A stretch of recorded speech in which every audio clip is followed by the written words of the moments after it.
আল্লাহুম্মা সাল্লি আলা সাইয়্যিদিনা মাওলানা মুহাম্মদ। আমরা যখন কোরআনে নাম জানতে পারি সূরা ইনসান করে দেব না, এই সূরার প্রত্যেকটা কথা।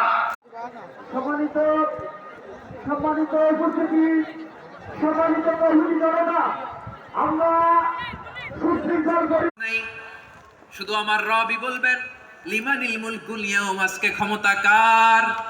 কোনো আওয়াজ নাই, উত্তর দেওয়ার মতো জীবিত কোনো সত্তা নাই, ফলে কেউ উত্তর দিতে পারবে না। আল্লাহ নিজেই প্রশ্নের উত্তর দিয়ে বলবেন লিল্লাহিল ওয়াহিদিল কাহ্হার, একচ্ছত্র অধিপতি ক্ষমতার মালিক আল্লাহ ছাড়া কারোর জন্য কোনো ক্ষমতা নাই। চিল্লায় বলেন ঠিক কি না? তাহলে আর রহমান আর রাহিমের পরে আমরা জানলাম আমার আল্লাহর আরেকটা সুন্দর গুণবাচক নাম হচ্ছে আল মালিক। কি নাম?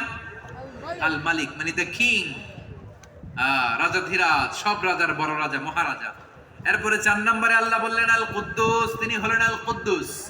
আল কুদ্দুস মানে হচ্ছে অতি পবিত্র, মহাপবিত্র, the most holy, the absolutely pure, যার কোনো খুঁত নাই। আল্লাহর কোনো খুঁত আছে?